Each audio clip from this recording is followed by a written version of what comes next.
walked in the first inning. One of 8 players coming to the plate against Maddie Ellis, the starting pitcher. She skies one to right field. All kinds of time back to the warning track. Condon had to do a little tap dance there in right field. Well, tomorrow, the 2025 Big Ten softball tournament rolls on, and the Michigan Wolverines rolling on with a victory over the #1 seed, the Oregon Ducks. Shut out Oregon for just the second time this season in a remarkable showing by a couple of Michigan's pitchers, Lauren Durkowski and Aaron Hain, combining for that shutout. Durkowski getting the start and Hain coming in relief. And the winner of this one will take on the Michigan Wolverines.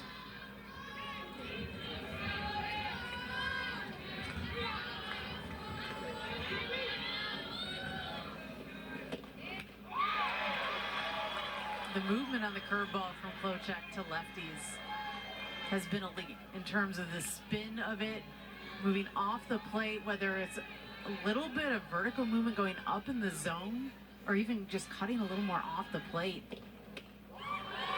She's been able to get the batters to really swing through it. Working the ladder on that one. Just a little bit far off the plate.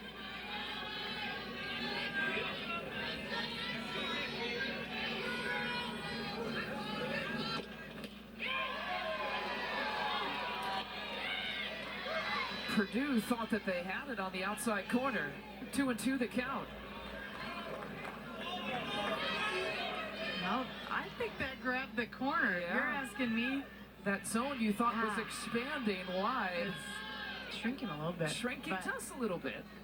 All you have to do is grab a little bit of that plate. Pops it up in the infield. Campbell underneath. 2 away.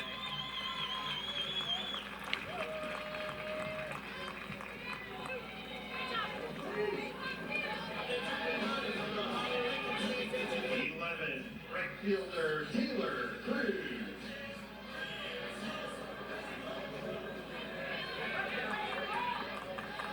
Taylor Cruz is next up in the 9 spot. Sophomore out of Kansas, right back.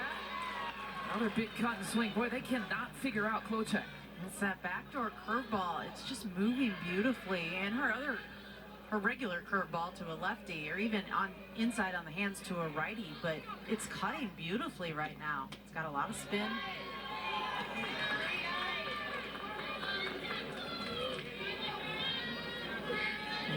Buckeyes are taking their cuts at the right pitches. Their strikes are in the zone. They're just missing them. And another infield pop-up. That one, a late adjustment there from Cossack. A little bit of trauma. It'll go down as an out in the scorebook.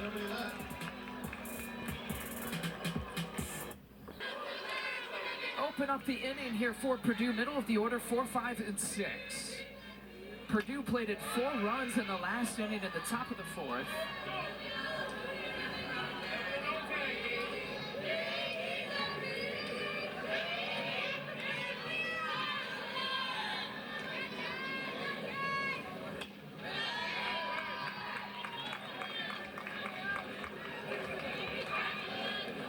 Somebody that's hitting the ball as well as Gossett is. To me, when you tie this ball game up, she has a chance to be your first hitter up. It's your chance to go ahead in this game. Just with the power that she has and how she's been seeing the ball as well as she has. Ohio State choosing to stick with Lauren Boutte. The trust they have in her. Here's the 3-1. Gossett! Oh! Deep! The wall does it again! Her 3rd home run of the tournament! And Purdue takes its first lead!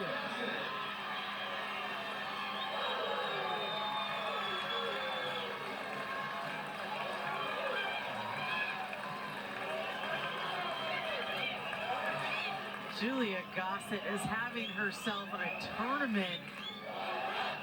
My goodness.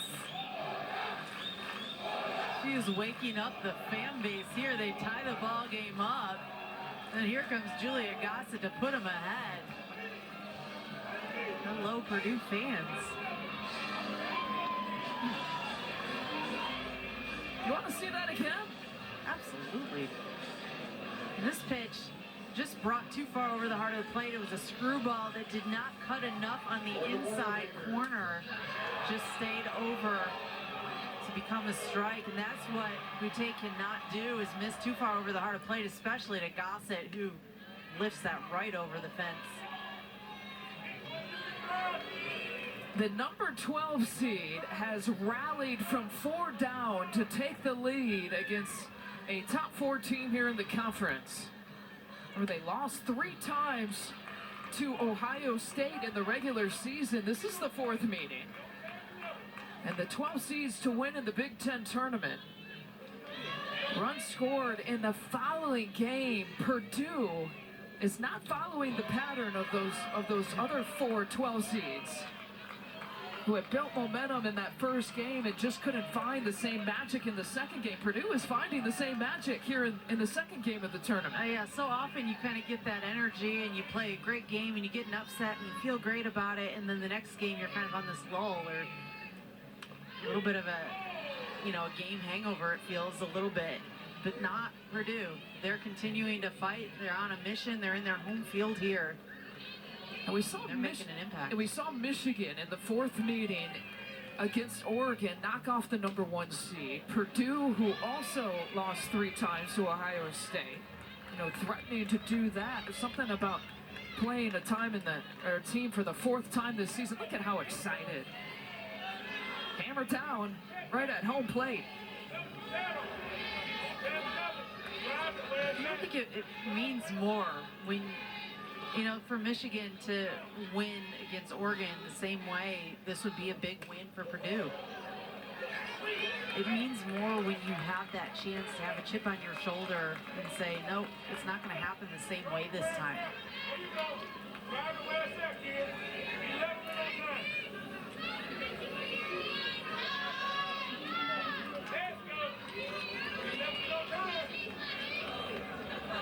Purdue's been playing really well at home, 14-2 at home, and walks Reef. I think you almost have to give the fan base a little bit of credit. They're great fans here. They're loud, they're excited, they're supportive. To me, sometimes when you have kind of that excitement behind you, it helps you want to play a little bit better at home. Yeah, the 14 wins they picked up is impressive. Kennedy Kay has been doing a ton of work here in the bullpen.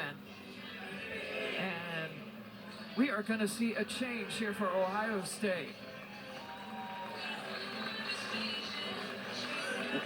Lauren Butte, who started this game, will hand over the duties. Julia Gossett, though, I mean, these home runs have been impressive, almost all in the same spot. Yeah, I mean, she has barreled up every single one of these. There has been no question about these on if they were going to get out of here on the crack of the bat. Every single one. You knew they were out of here. They're all in the same spot. Just tagging these pitches.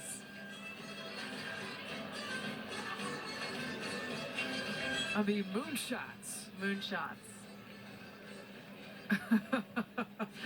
They got it going in the dugout. Why not? Gossett, a two-way player, a sophomore. She's an Ohio kid, too, by the way, going against Ohio State. It's Chloe Banks there leading that.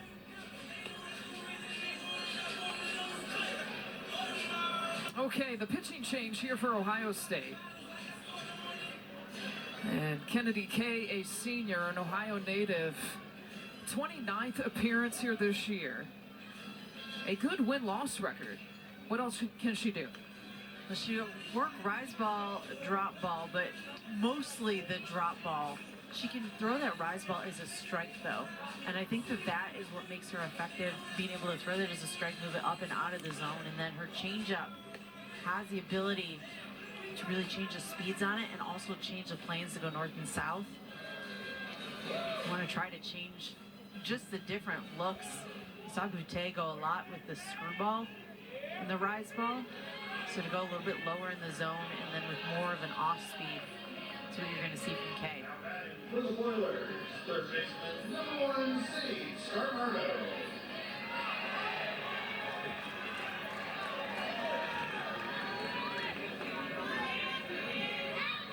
Scarmardo will be the first batter. And to face Kay.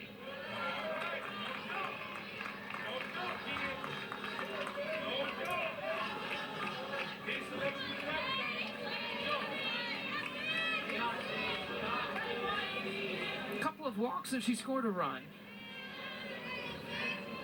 But a tough out here tonight. She lays down the bunt, but it's foul. This Purdue offense have scored in the last couple of innings. 4 last inning. They've already plated a run. And the inning keeps on moving, still with no outs. You just feel that momentum swing in the direction of the Boilermakers. How about that bunt? It rolls foul. Perfectly played by Buick, third baseman. Yeah, you could just feel, though, if that bunt stayed fair, how the fan base would erupt here. Just another runner getting on base. It was the only thing you could do from Buick to just watch it go foul at that point, because it stayed right on that line. You need to make the decision to pick that up and make the throw to get the out, or watch it go foul. You have to make that commitment one way or another at that point.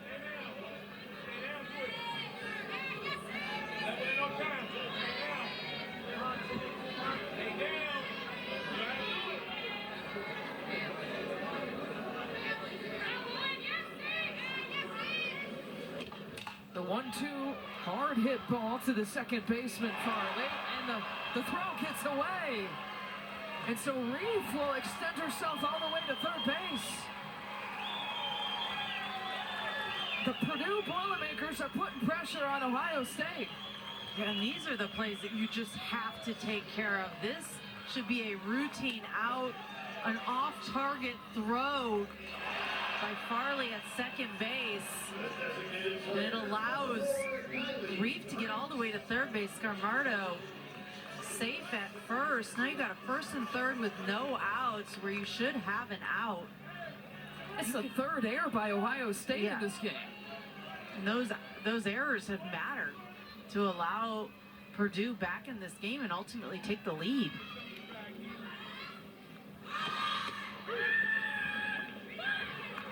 I think it's one thing to rely on your offense and know that you have the capability of the long ball and extra base hits and your ability to score a lot of runs in a game, but you still have to do the other stuff cleanly. You have to pitch well. You have to play defense well.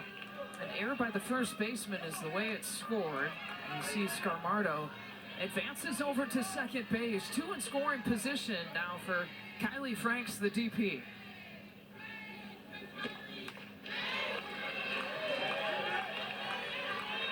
Franks looking for her first hit.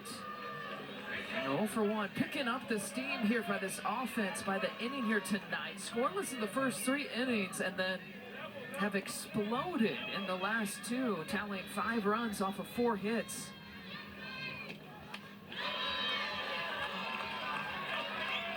If you can lay out that rise ball from Kay and force her to bring the ball down in the zone, the screwball and the drop ball, maybe mix that changeup in and you're going to be much more effective. Purdue's been pretty patient on that rise ball today.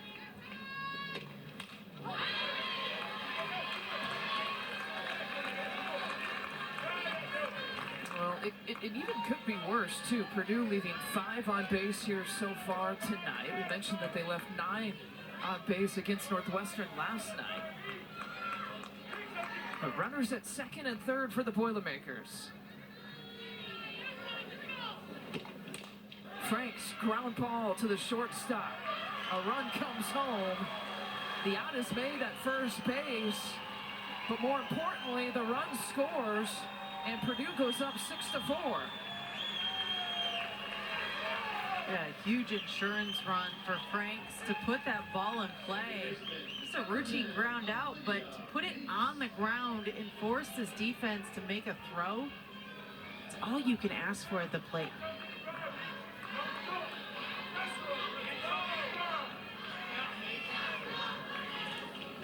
Meeks is at the plate. Scarmardo stayed at second base.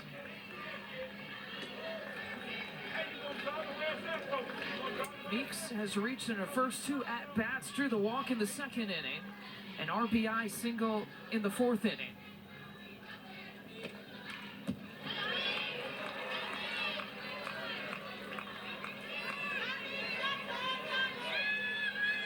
Meeks with another RBI opportunity here, getting behind the count from Kay.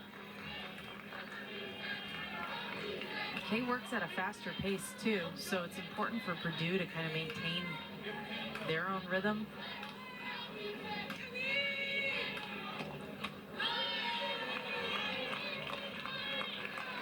Kay's rise ball missing, a little bit too far out of the zone to be as effective as it could be. And she gets that working really, really well. She gets a lot of chases, a lot of swing throughs. A lot of pop flies.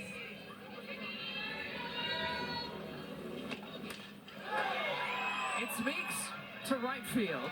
The tag is made. Scarmardo from second to third. She's safe.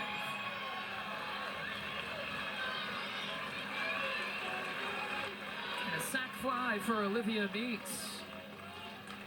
Injury, the shortstop, Ashlyn Campbell. And now Ashlyn Campbell, the starting shortstop, scheduled to hit next year for Purdue. I think they're gonna look here to see if Scarmardo left early from second base. This will be an Ohio State challenge. You see, you have to, Scarmardo cannot leave until that ball is caught. Ball is in the glove. Looks to me like Scarmardo's foot is on that bag. I don't think that there's any indication that she left here early. Sometimes when you have some challenges, you can't take them with you. You might as well try. We saw yesterday that Coach Frizzotti challenged a runner leaving early for Northwestern, and ultimately it was a game changer in how that inning went for Purdue. Yeah, because if you win this challenge, you get out of the inning. Absolutely. Instead of having a runner at third base. It's a quick review.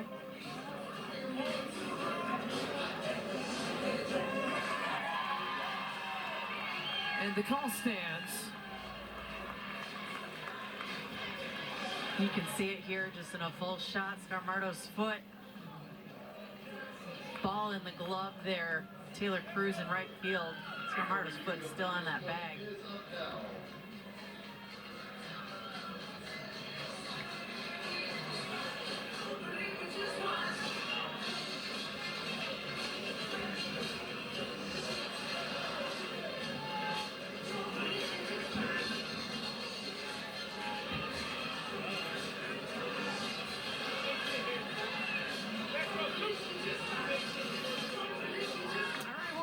Playing softball.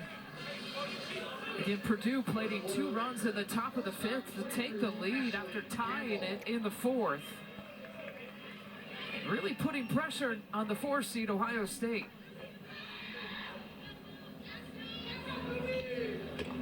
Campbell puts it in play.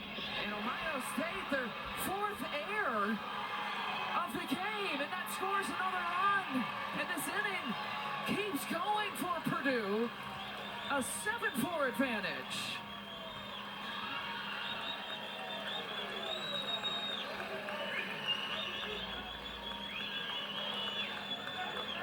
Well, this was a slow bouncer. Campbell has some speed and it forced Buick to make a quick throw. And this throw again just off target. That allows Scarmardo to score easily. Campbell, because of the overthrow, can get all the way to second base. Error on the